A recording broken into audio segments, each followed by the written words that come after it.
Jemaat yang kekasih, ibadah kita pada hari ini dilandaskan di dalam nama Tuhan yang menciptakan langit dan bumi, yang tidak pernah meninggalkan perbuatan tangannya yang ajaib. Turunlah kiranya atas kita semua anugerah dari Allah Bapa dan Tuhan kita Yesus Kristus dan penyertaan yang sempurna dari Allah Roh Kudus. Amin.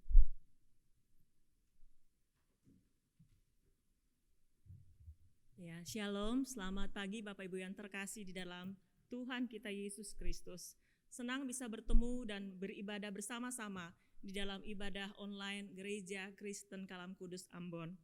Mari saudaraku, di pagi hari ini saya mengajak kita bersama-sama menaikkan pujian kepada Tuhan, mengagungkan kasih setia Tuhan yang walaupun sikon kita tidak menyenangkan di masa pandemi ini, Tuhan masih memelihara hidup kita. Bersama kita menyanyikan pujian 413 KPPK, Pujilah Jiwaku.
Kita nyanyi bersama-sama.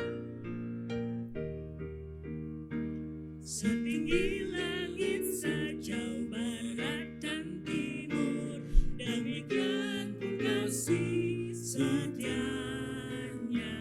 bagaikan Bapa kasihi anaknya yang pun mengasihimu.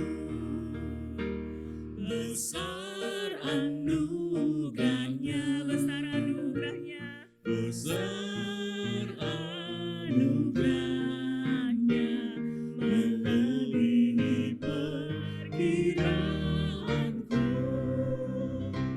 Besar, sekali lagi katakan besar anugerahnya, besar anugerahnya, besar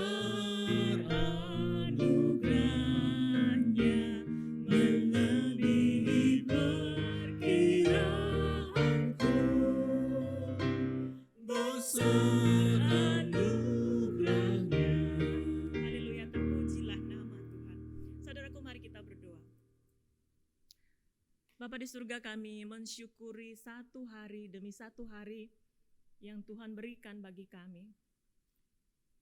Melewati masa pandemi beberapa bulan ini ya Tuhan, kalau bukan Tuhan yang menopang, kalau bukan Tuhan yang hadir bersama-sama dengan kami, mungkin kami tidak akan bisa melewatinya dengan penuh kekuatan, dengan bisa tersenyum, dengan tetap bersemangat hingga hari ini.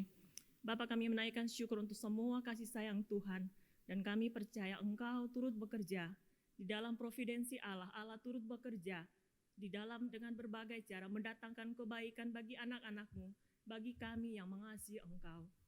Tuhan, tolong setiap kami, khususnya jemaat Gereja Kristen Kalam Kudus Ambon, kiranya kami tetap berpengharapan di dalam Tuhan. Kiranya kami tetap bersemangat menjalani hidup ini, karena kami yakin Engkau berjalan bersama-sama dengan kami. Hadir Tuhan dan pimpin ibadah kami, ibadah keluarga-keluarga Kristen di rumah masing-masing pada hari ini. Biarlah kami semua boleh menikmati berkat dalam ibadah di pagi hari ini. Dalam nama Yesus Kristus, kami berdoa, kami mengucap syukur kepada Bapa di dalam surga. Amin. Saudaraku, dengarkanlah berita anugerah yang terambil dari Mazmur pasal 85, ayatnya yang kelima, yang berbunyi demikian. Sebab Engkau, ya Tuhan, baik dan suka mengampuni, dan berlimpah kasih setia bagi semua orang yang berseru kepadamu. Saudara dipersilakan duduk. Saudaraku, melewati masa-masa pandemi ini, jika damai sejahteramu berbanding lurus dengan sikon yang kau hadapi saat ini, maka betapa rapuh imanmu. Saudara, kesulitan hidup dan cara kita berespon terhadap kesulitan itu mengungkapkan sejauh mana kualitas imanmu. Dan hasil yang kita hadapi adalah betapa melelahkan hidup ini jika iman kita sejalan dengan sikon yang kita hadapi. Nah, sebagai anak Tuhan, saya rindu iman kita harusnya seperti Habakuk yang tetap beria-ria di dalam Tuhan, walaupun sikon serba tidak nyaman. Pengalaman rohani masing-masing yang kita alami berkata bahwa jika Allah yang dulu pernah menolong kita melewati kesulitan A, kesulitan B, kesulitan C, maka Dia adalah Allah yang sama, yang kasih setianya sanggup menolong kita melewati ketidakpastian hari esok. Jemaat, saya mengajak kita menyanyikan pujian 265 KPPK yang sungguh menguatkan dan menyatakan iman kita bahwa damai di hatiku tidak tergantung sikon apapun. Kita nyanyikan pujian ini.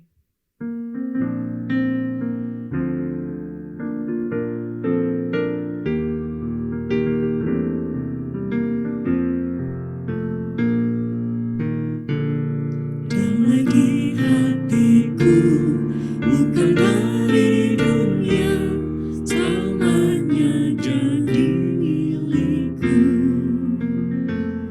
Meski awan gelap yang menutupiku, ku ada damai di hatiku. Di dalam hatiku, Dia milikku. Di dalam hatiku ada Di dalam hatiku ada senang. Dia takkan tinggalkanku bila janjinya. Ku tak tinggalkanmu, Dia milikku. Bait kedua.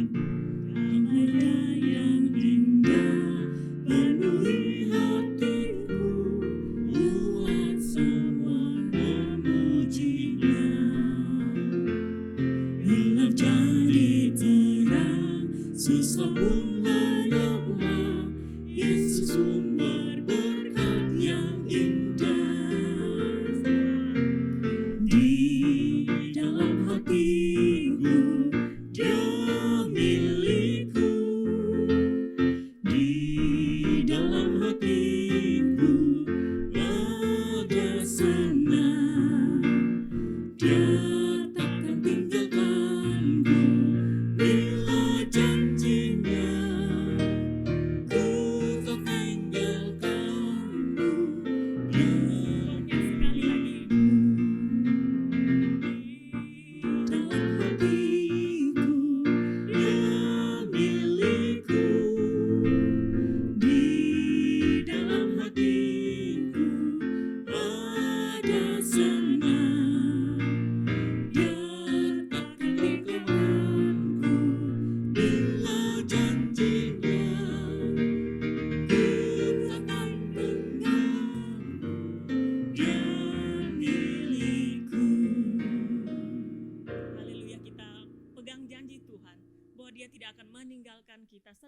sekalipun selama masa-masa sulit ini. Saudara, saya mengajak kita bersama-sama bangkit berdiri. Kita akan mengikrarkan pengakuan iman rasuli hanya di dalam bahasa Indonesia saja.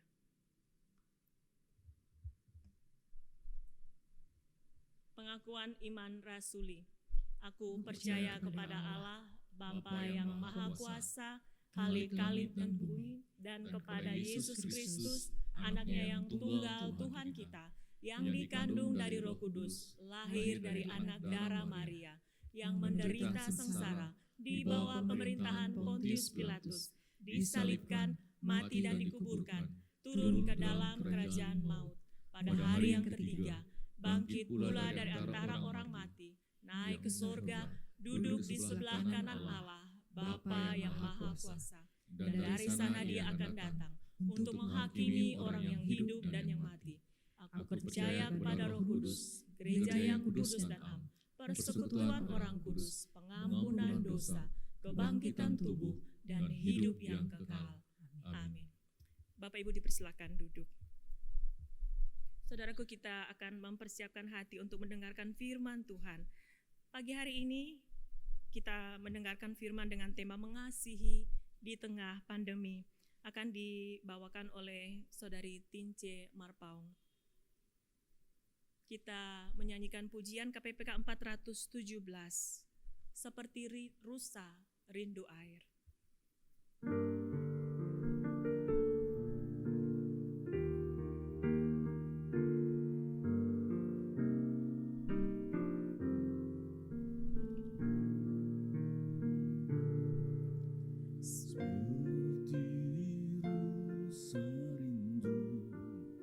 Sungaimu jiwaku rindu Engkau. Kaulah Tuhan hasrat hatiku, ku rindu menyembahmu. Engkau kekuatan dan perisaiku, kepadamu rohku berserah. Kaulah Tuhan hasrat hatiku, ku rindu menyembahmu. Mari berseru, Yesus, Yesus, Engkau sungguh berarti bagi Yesus, Yesus, Kau berarti bagiku.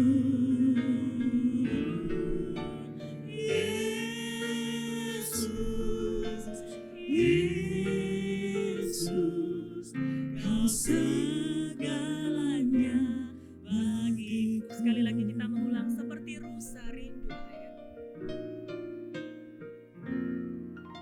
Seperti rusa rindu sungaimu jiwaku rindu Engkau.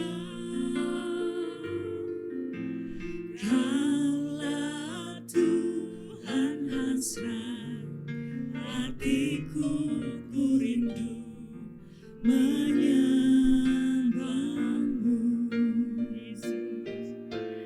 Engkau kekuatan dan perisaiku, kepadamu rohku berserah. Kaulah Tuhan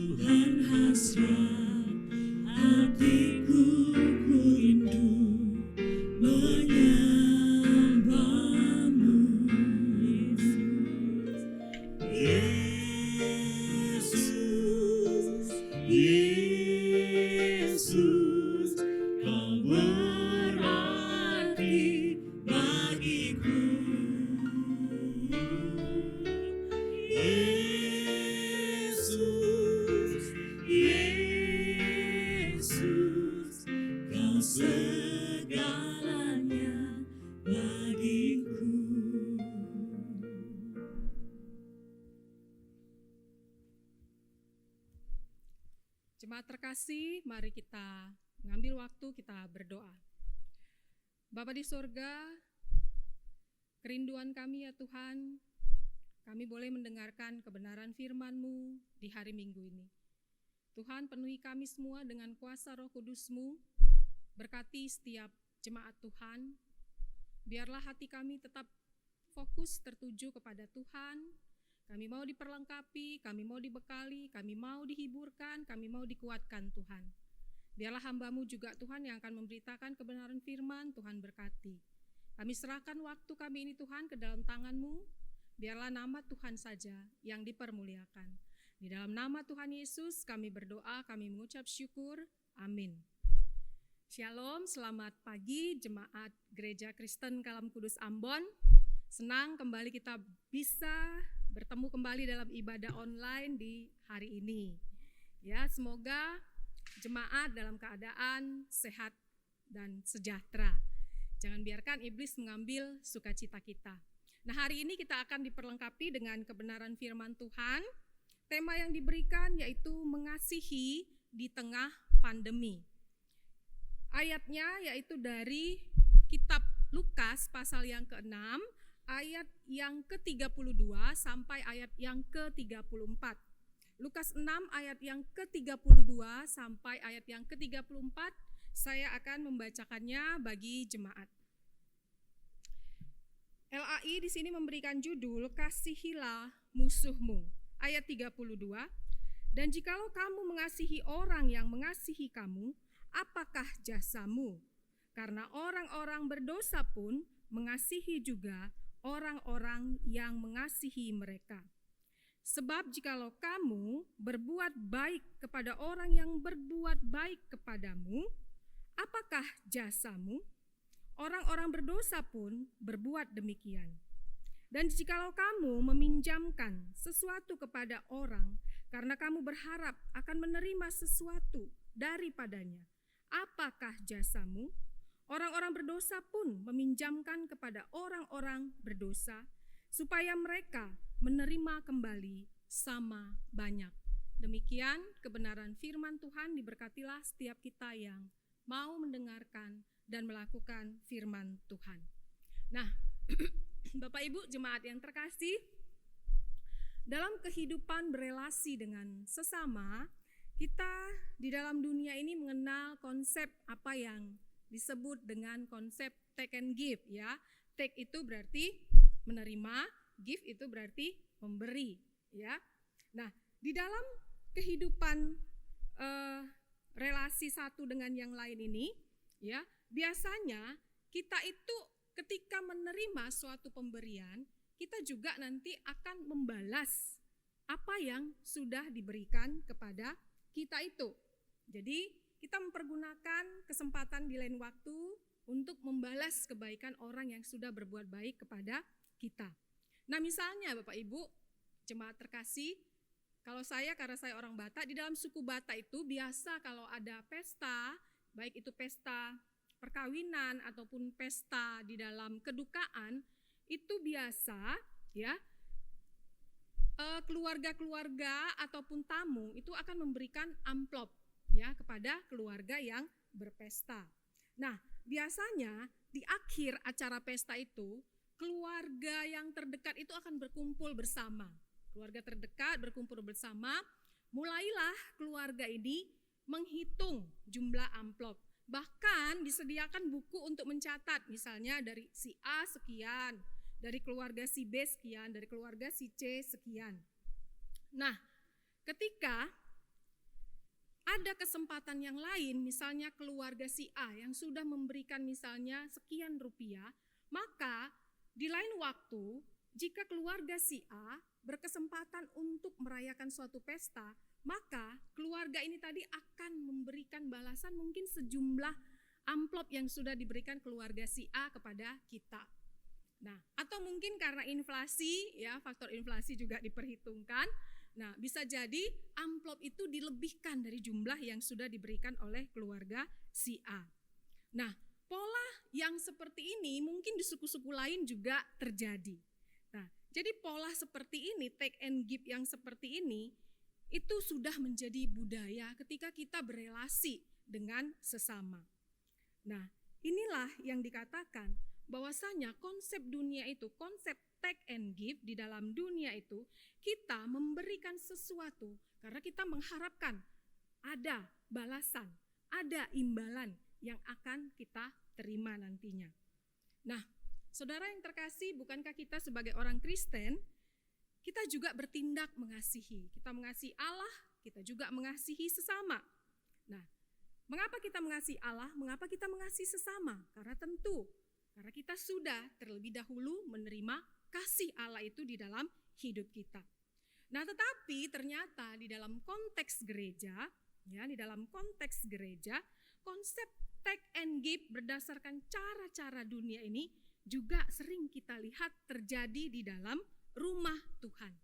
Nah, misalnya ada saja itu misalnya majelis, apakah itu hamba Tuhan, apakah itu para aktivis, ya, mereka itu begitu giat, begitu semangat melayani karena ada sesuatu yang diharapkan. Apa wujud dari harapan orang-orang yang melayani ini? Banyak macamnya, ya. Ada orang ketika dia melayani dengan giat, dengan rajin, dia mengharapkan dia menerima penghargaan, dia menerima pujian, ya. Jadi ketika mereka begitu giatnya, sebenarnya di dalam hati mereka ingin mereka mendapatkan pujian. Bahkan ada orang-orang yang tertentu melayani di dalam rumah Tuhan itu, mereka mengharapkan sesuatu seperti yang dilakukan oleh Yudas, yaitu mengharapkan dirinya itu bisa mengambil uang. Atau bahkan ya, ada juga orang-orang tertentu yang mau dengan rajin, dengan giat melayani karena mengharapkan dirinya bisa tampil, ya. Dirinya bisa tampil, dilihat banyak orang, divideokan, difoto, atau mungkin nanti akan di-share ya di media sosial. Pelayanan yang seperti ini adalah pelayanan kasih yang mengharapkan imbalan, yang mengharapkan balasan.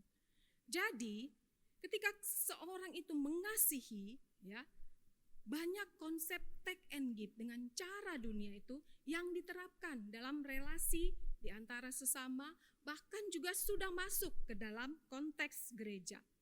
Tetapi Bapak Ibu Jemaat yang terkasih, pada hari ini Yesus mengajarkan kepada kita kasih yang berbeda. Apa yang diajarkan oleh Yesus? Yesus mengajarkan tentang konsep kasih yang berbeda dengan cara dunia. Yesus mengajarkan ketika kita berelasi dengan sesama, ketika kita memberi sesuatu kepada sesama, janganlah mengharapkan imbalan. Janganlah mengharapkan pembalasan sesuatu yang kita harapkan, jangan. Itulah yang diajarkan oleh Tuhan Yesus. Nah, jemaat yang terkasih, firman yang kita baca tadi itu adalah bagian dari khotbah di bukit seperti yang tertulis dalam Injil Matius.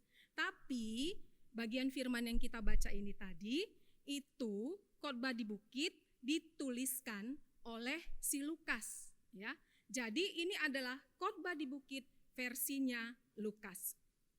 Nah, Lukas itu adalah satu-satunya penulis kitab PB yang bukan orang Yahudi.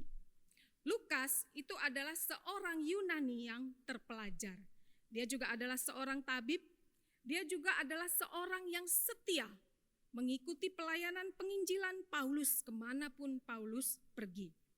Nah, Lukas ini terkenal dengan tulisan yang sering menampilkan orang-orang marginal, orang-orang terbelakang, orang-orang miskin, orang-orang yang dipinggirkan. Nah, siapa mereka? Biasanya pada masa itu adalah kaum perempuan, orang miskin, dan anak-anak. Nah, adapun tujuan dari Lukas menulis Injil Lukas ini, kalau kita lihat di Lukas pasal yang pertama, ayat yang pertama di situ, surat Lukas ini, Injil Lukas ini ditujukan untuk Theophilus. Begitu juga dengan orang-orang non-Yahudi dan tentu termasuk juga kita pada saat ini.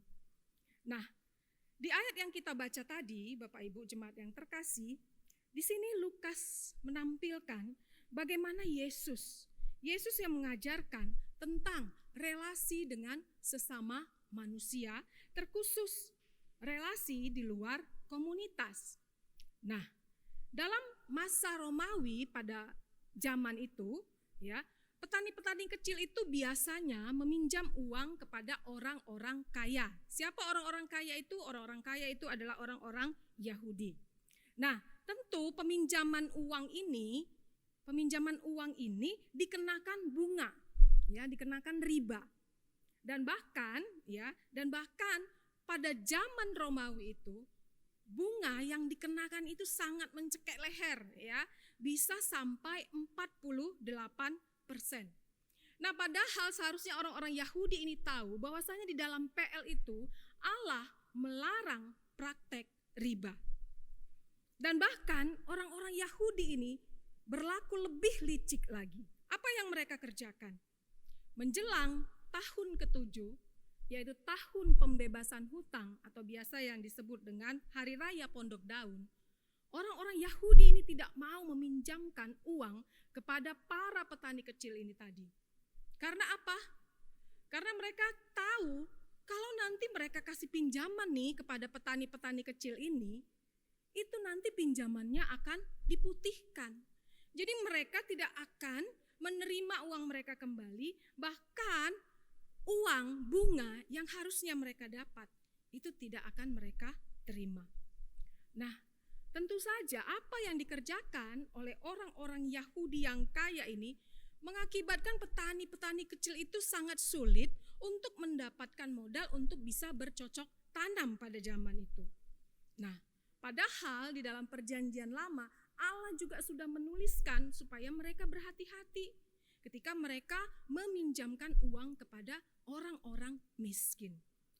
Nah, di dalam perjanjian lama, di situ Alkitab kalau kita nanti membukanya ya, di dalam Keluaran 22 ayat 25, kemudian di dalam Imamat 25 ayat 35 sampai ayat 37, dan juga dari Ulangan pasal 15 ayat 9. Di situ Allah sudah memberikan perintah.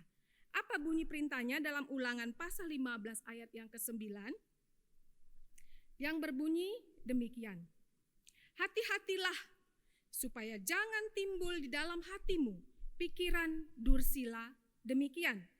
Sudah dekat tahun ke-7, tahun penghapusan hutang, dan engkau menjadi kesal terhadap saudaramu yang miskin itu, dan engkau tidak memberikan apa-apa kepadanya. Maka ia berseru kepada Tuhan tentang engkau, dan hal itu menjadi dosa bagimu. Nah, di dalam perjanjian lama, di sini Allah sudah memperingati supaya orang bangsa Israel itu jangan rakus, jangan licik.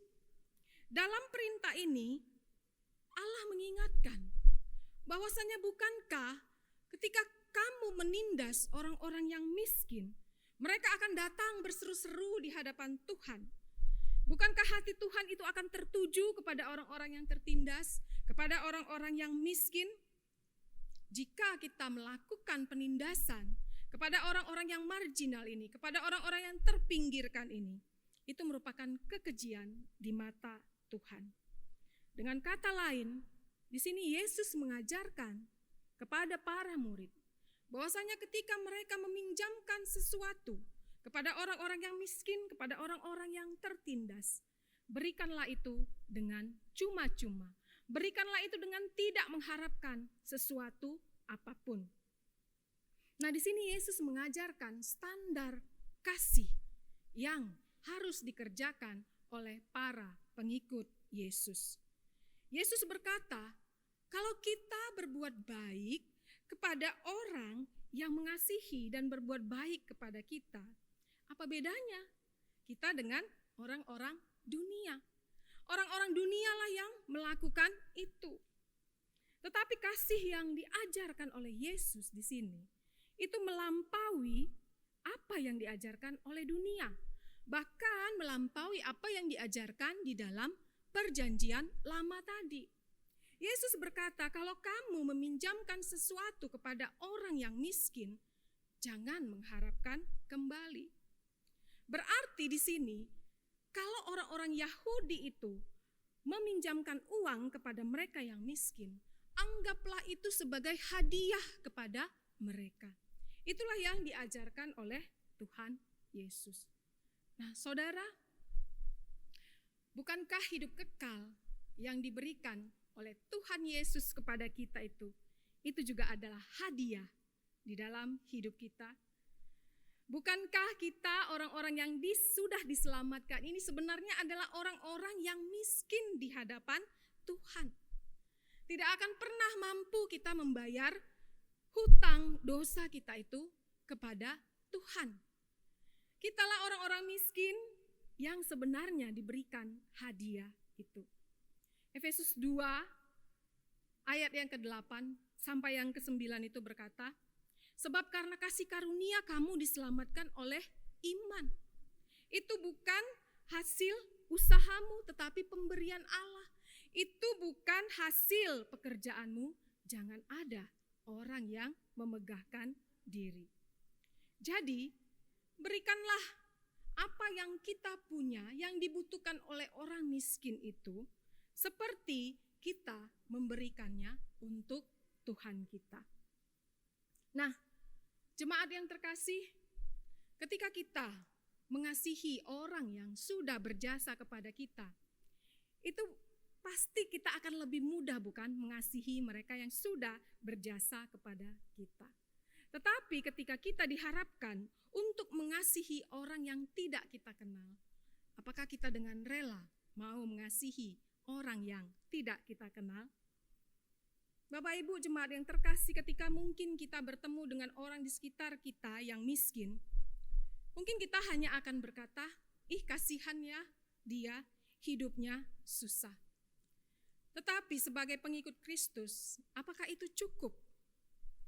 Apakah perkataan kita itu cukup? Tentu jawabannya tidak. Yesus meminta aksi. Yesus meminta kita supaya kita tidak hanya sekedar berkata, kasihan ya. Kasih membutuhkan tindakan. Bukan sekedar NATO, no action, talk only. Ya, tidak ada tindakan tetapi hanya berbicara. Nah, disinilah Yesus mengajak murid-muridnya supaya ketika mereka melihat sekitar mereka, orang miskin, orang yang tidak kenal, yang mengalami penindasan, kasihilah mereka. Berikanlah kepada mereka apa yang menjadi kebutuhan mereka. Itulah kasih yang diajarkan oleh Yesus. Kasih yang tidak mengharapkan imbalan tertentu. Nah, jemaat yang terkasih, coba kita bayangkan ya, kalau Yesus itu berkata, aku mengasihi engkau. Tetapi Yesus menolak perintah Allah untuk mati menanggung dosa manusia. Apakah kita akan mengatakan bahwa Yesus mengasihi kita? Tentu tidak, bukan? Tapi karena Yesus mau memberikan nyawanya, Yesus mau mati untuk orang-orang berdosa seperti kita, orang-orang miskin seperti kita, yang tidak layak sebenarnya untuk menerima hidup yang kekal. Disitulah kasih Yesus terbukti. Kasih Yesus sudah terbukti ketika dia melakukan tindakan kasih. Apa tindakan kasih yang dilakukan oleh Yesus itu? Dia memberikan hidupnya. Dia memberikan nyawanya. Sehingga kita yang tadinya tidak layak menerima hidup yang kekal, kita yang orang-orang miskin dilayakkan untuk menerima hidup yang kekal itu. Jemaat yang terkasih, seperti tadi dikatakan, kitalah sebenarnya orang-orang miskin. Sebesar apapun upeti yang kita mau bayarkan kepada Tuhan untuk membayar hutang dosa kita itu, apakah itu persembahan perpuluhan, persembahan ucapan syukur, apakah itu cukup untuk mengganti hutang nyawa kita, hutang dosa kita kepada Kristus? tentu itu tidak cukup. Sebesar apapun persembahan yang kita berikan di hadapan Tuhan, tidak akan mampu membalas hutang dosa kita di hadapan Tuhan. Itulah kasih yang sudah ditunjukkan oleh Kristus. Kasih yang tidak mengharapkan imbalan. Kasih yang tidak mengharapkan balasan apapun. Nah, jemaat yang terkasih, saat ini bukan suatu kebetulan kalau sekarang kita sedang diperhadapkan kepada wabah COVID-19 yang mendunia. Ya, banyak kita melihat informasi-informasi di media, kita mendengar bahkan mungkin ya banyak karyawan yang harus di-PHK. Banyak rakyat kecil yang sehari-hari tadinya bisa memenuhi kebutuhan mereka, akhirnya mereka harus mengurangi jatah pemenuhan kebutuhan mereka. Banyak orang yang tadinya status ekonominya itu bukan warga miskin, tetapi karena wabah COVID-19 ini, status mereka menjadi orang-orang yang menyandang, orang yang berstatus ekonomi lemah, ekonomi miskin. Nah, data yang saya dapatkan dari Bank Dunia di tahun 2018 itu, seseorang itu dikatakan miskin kalau dia dalam satu hari hanya menghabiskan Rp27.000 sehari. Nah, mari kita bayangkan penghasilan orang-orang di sekitar kita yang mungkin berprofesi sebagai seorang tukang becak atau seorang tukang ojek. Jika dia memiliki seorang istri, kemudian satu orang anak, berarti kalau dia mau lepas dari status miskin itu, berarti dia harus menghasilkan dalam satu hari dia bawa pulang ke rumah dengan bersih ya, neto, berarti 27.000 dikali 3. Itu ada sekitar 81.000 ke atas penghasilan yang dia bawa pulang ke rumah, baru dia tidak berstatus miskin.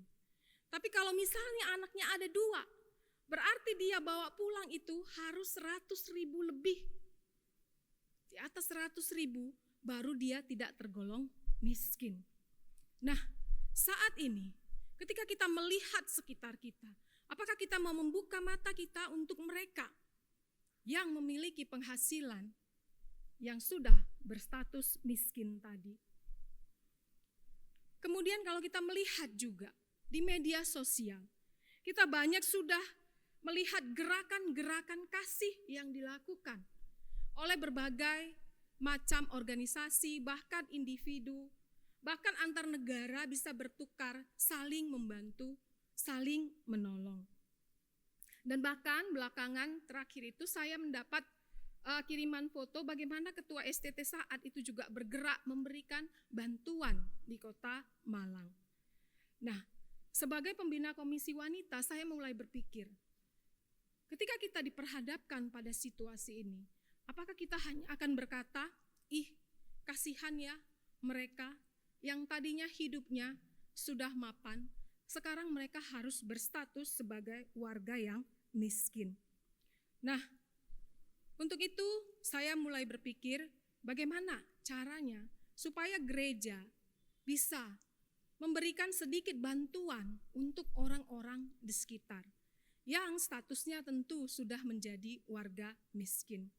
Mulailah saya berdoa kepada Tuhan, saya minta Tuhan supaya Tuhan yang membuka jalan. Saya berpikir ada 2 orang ibu, saya chat, saya ungkapkan rencana saya ini, kemudian 2 ibu ini langsung merespon dengan baik. Tetapi kemudian saya berpikir, wah sebaiknya ini dikomunikasikan ke BP. Maka saya men-share apa yang ada di dalam pikiran saya ini ke grup BP. Saya pada saat itu berharap BP bisa langsung merespon. Nah, ketika saya men-share di grup BP, saya berharap respon BP akan seperti 2 orang ibu ini tadi. Sebagian ada yang sudah membaca tapi belum memberi respon. Tetapi ketika Ketua BP membaca, saya sangat bersyukur karena Ketua BP langsung merespon dan bertindak dengan cepat. Dan akhirnya pun saya semakin semangat. Saya katakan saya yang akan pergi survei. Saya pun pergi survei, mengajak supir gereja. Kemudian kami pergi ke pangkalan-pangkalan becak, ke pangkalan-pangkalan ojek yang ada di sekitar gereja kita ini. Nah, kemudian ketika BP sudah merespon dengan baik, kita merencanakan berapa bantuan yang akan diberikan. Berapa jumlah orang yang akan kita berikan. Nah, kita membuat sekian-sekian bantuannya, dan tapi ternyata ketika kita sharekan di grup komisi wanita, respon cukup baik. Dan saya tidak menyangka dalam tempo 3 hari, bantuan itu bisa tercukupi, bahkan melampaui dari apa yang kami harapkan. Dan dengan demikian, gereja kita akhirnya bisa bertindak kasih untuk mereka yang miskin. Akhirnya dirembukkan bahwasanya hanya tukang becak dayung yang akan menerima bantuan tersebut. Nah, Bapak Ibu jemaat yang terkasih, ketika kita mengatakan kita adalah pengikut Yesus, kita mengatakan kita mengasihi Tuhan, tapi kita bertutup mata untuk melihat mereka yang dalam keadaan susah, dalam keadaan miskin di sekitar kita. Layakkah kita mengatakan diri kita bahwasanya kita mengasihi Tuhan? Yesus sudah memberikan teladan, Yesus sudah memberikan contoh bagaimana seharusnya sikap pengikut Yesus itu, tindakan seorang pengikut Yesus itu terhadap orang-orang di sekitar yang tidak kita kenal, yang mengalami kesusahan, yang mengalami kemiskinan. Mari kita meniru apa yang sudah dilakukan oleh Yesus. Mari kita meniru apa yang sudah dilakukan oleh Lukas, yang begitu empati, yang begitu berbelas kasih dan bertindak untuk orang-orang yang miskin, untuk orang-orang yang terpinggirkan. Kondisi saat ini bukan suatu hal yang kebetulan kalau kita diperhadapkan pada orang-orang di sekitar kita yang mengalami kemiskinan. Ketika kita mau berbagi kasih, apa yang sudah Tuhan berikan itu adalah titipan untuk kita, bukan milik kita sendiri.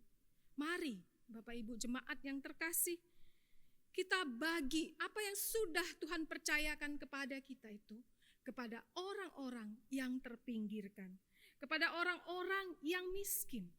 Karena ketika kita melakukan kasih itu kepada orang di sekitar kita, maka Tuhan di surga akan tersenyum, akan bersuka cita karena kita mengikuti teladan yang sudah diberikan oleh Kristus. Amin. Mari kita berdoa.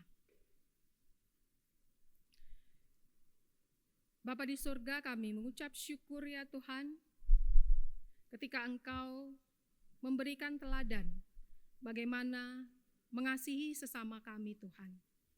Supaya kami tidak hanya berkata kasihan, supaya kami juga tidak memiliki motivasi yang salah ketika kami mengasihi Tuhan dan mengasihi sesama. Bentuklah setiap jemaat Tuhan pada hari ini Tuhan, supaya kami Tuhan memiliki hati yang tergerak oleh belas kasihan, seperti Yesus yang sudah tergerak hatinya oleh belas kasihan ketika melihat mereka yang lapar di sekitarnya Tuhan. Tuhan, apa yang sudah dikerjakan oleh jemaat Tuhan, memberikan kasih kepada orang-orang sekitar, biarlah itu boleh terus dibangun ya Tuhan. Kami rindu gereja Kristen Kalam Kudus Ambon boleh menjadi berkat bagi warga sekitar, dan mereka boleh melihat sungguh Kristus yang menjadi raja di dalam gereja ini Tuhan. Untuk itu Tuhan, biarlah semangat penginjilan, semangat kasih itu terus dikobarkan di dalam jemaat kami. Tuhan, munculkan orang-orang yang senantiasa mau memberi diri mereka Tuhan, untuk mengasihi Tuhan dengan bertindak mengasihi sesama kami. Terima kasih ya Bapa. Inilah doa kami yang kami naikkan hanya di dalam Yesus Kristus Tuhan kami. Amin.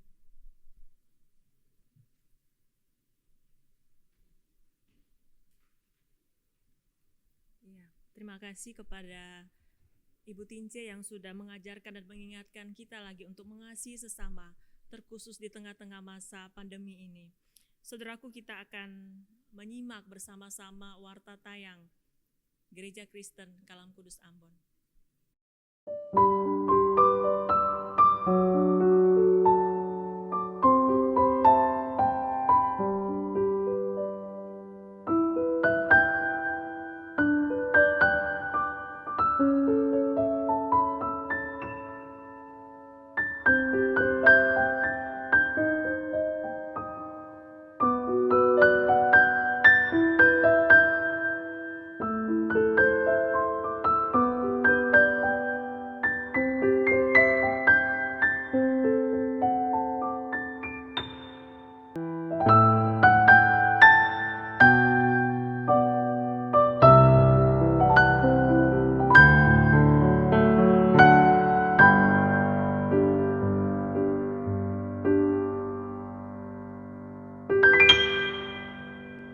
Kita akan memberikan persembahan, dan sambil memberikan persembahan kita akan menyanyikan pujian dari KPPK 368, bagikan kepada semua orang.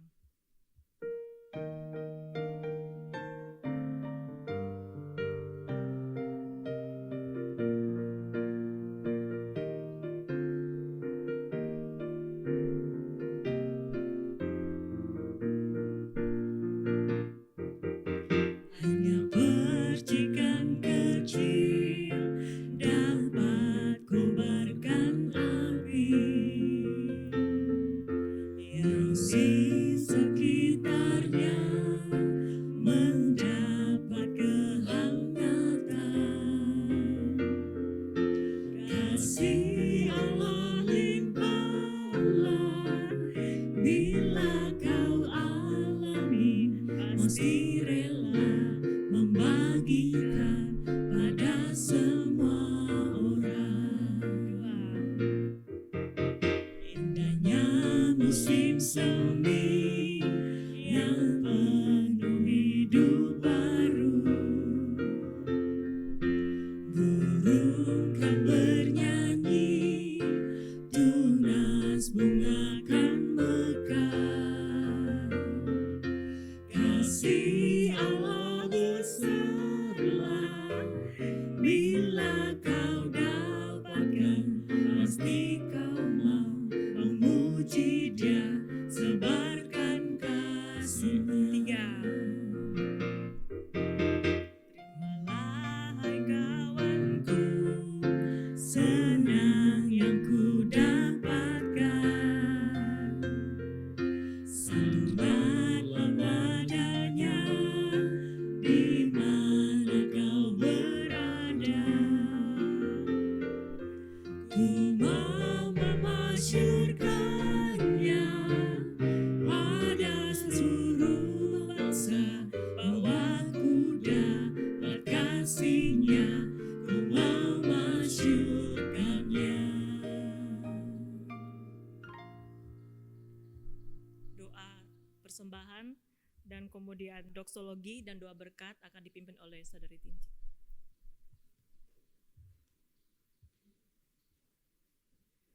Jemaat yang terkasih, saya undang untuk bangkit berdiri. Kita akan berdoa untuk persembahan, dan selanjutnya kita juga akan berdoa untuk doa syafaat kita di hadapan Tuhan.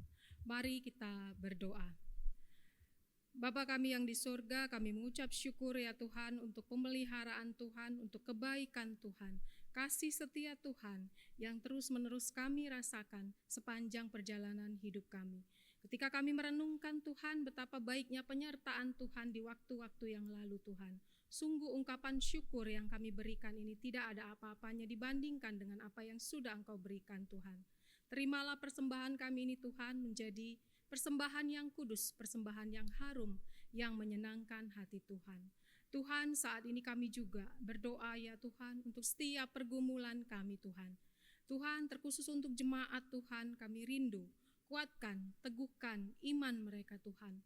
Beri mereka kesehatan, kekuatan, damai sejahtera yang dari Engkau ya Tuhan untuk menjalani segala aktivitas mereka Tuhan di tengah wabah COVID-19 ini. Kami tahu Tuhan tidak mudah menghadapi hari demi hari. Sudah beberapa bulan ya Tuhan kami menjalani kondisi yang seperti ini. Untuk itu Tuhan kami datang merendahkan diri di hadapan-Mu Tuhan. Berbelas kasihanlah Engkau ya Tuhan kepada setiap kami ya Tuhan. Lalukanlah badai ini ya Tuhan. Berkatilah pemerintahan kami ya Tuhan. Terkhusus pemerintahan Kota Ambon. Mampukan mereka berkoordinasi antar instansi ya Tuhan untuk melalukan wabah ini. Biarlah ya Tuhan senantiasa perlindungan, penjagaan, pemeliharaan yang dari Tuhan itulah yang memberkati jemaat semua dimanapun berada. Kami juga berdoa Tuhan untuk setiap keluarga kami yang berada di luar Ambon Tuhan. Biarlah senantiasa juga kesehatan, kekuatan, damai sejahtera yang dari Allah juga turun atas mereka. Berkati ya Tuhan supaya kami juga boleh saling berkomunikasi, saling menguatkan, meneguhkan di dalam iman percaya kami Tuhan. Berikan kami komunitas yang boleh membangun kerohanian kami ya Tuhan. Kami juga Tuhan terus berdoa untuk ibadah online gereja kami ya Tuhan. Berkati Tuhan setiap hamba Tuhan yang melayani, setiap persiapan yang boleh dikerjakan Tuhan. Biarlah itu boleh dengan matang, dengan baik dipersiapkan Tuhan. Dan jemaat Tuhan boleh terberkati. Kami rindu Tuhan Kau juga yang berkati setiap majelis. Bahkan majelis yang lama, majelis yang baru, biarlah berkoordinasi dengan baik. Supaya gereja kami ini Tuhan, mengalami penyertaan Tuhan. Boleh memancarkan Kristus dan boleh menjadi berkat di tengah-tengah kota Ambon ini Tuhan. Berkati juga setiap aktivis ya Tuhan yang melayani terkhusus untuk ibadah online ini.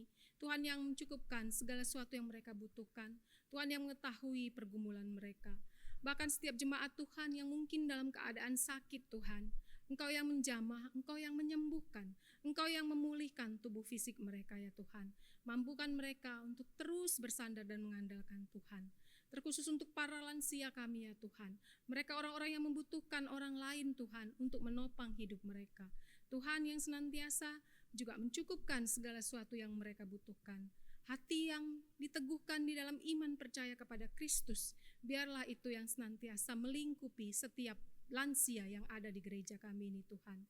Tuhan kami juga mau terus berdoa ya Tuhan. Membawa setiap jemaat Tuhan dalam kondisi ekonomi yang mungkin saat ini sedang terpuruk. Bahkan berkurang penghasilannya. Tuhan Engkau yang bukakan tingkap-tingkap berkat bagi jemaat Tuhan. Perekonomian ini mungkin akan mengalami resesi Tuhan dalam waktu yang kami tidak tahu. Tapi Tuhan biarlah Engkau yang membuka ladang-ladang yang baru Tuhan. Untuk jemaat boleh menerima berkat Tuhan. Untuk mereka juga boleh dicukupkan dalam segala sesuatu yang mereka butuhkan. Bahkan Tuhan ada rencana untuk kami Tuhan bisa bersosialisasi kembali ya Tuhan. Biarlah Tuhan yang memberkati rencana ini.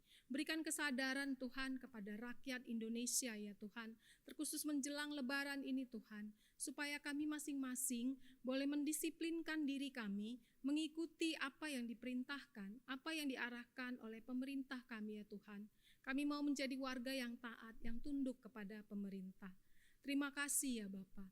Biarlah ya Tuhan senantiasa Roh Kudus yang memberkati supaya jemaat Tuhan, apapun yang mereka pergumulkan Tuhan yang terdalam, biarlah mereka boleh mencurahkan isi hati mereka di hadapan Tuhan.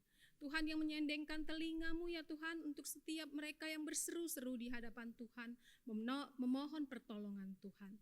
Dan Tuhanlah yang menjawab seturut waktu dan kehendak Tuhan. Dalam nama Tuhan Yesus, kami berdoa, kami mengucap syukur. Amin. Kita masih dalam keadaan berdiri. Kita akan mengakhiri ibadah kita di hari ini. Kita akan menyanyikan doksologi, kemudian dilanjutkan dengan doa berkat, dan diakhiri dengan lagu Amin.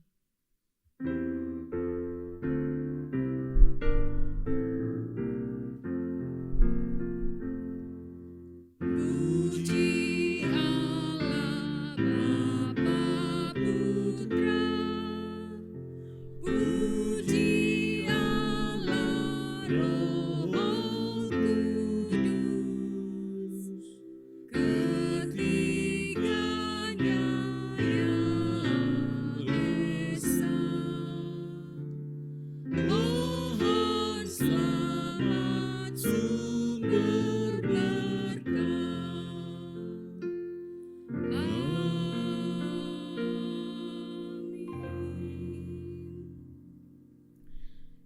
Tuhan memberkati kita dan melindungi kita.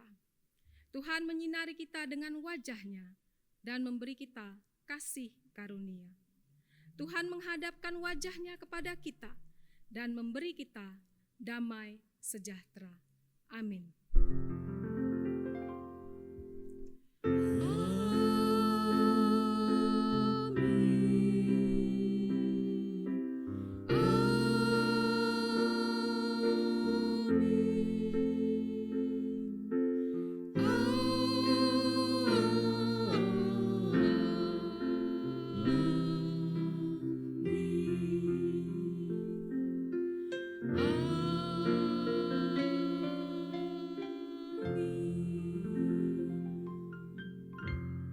Jemaat dipersilakan duduk, silakan mengambil waktu teduh.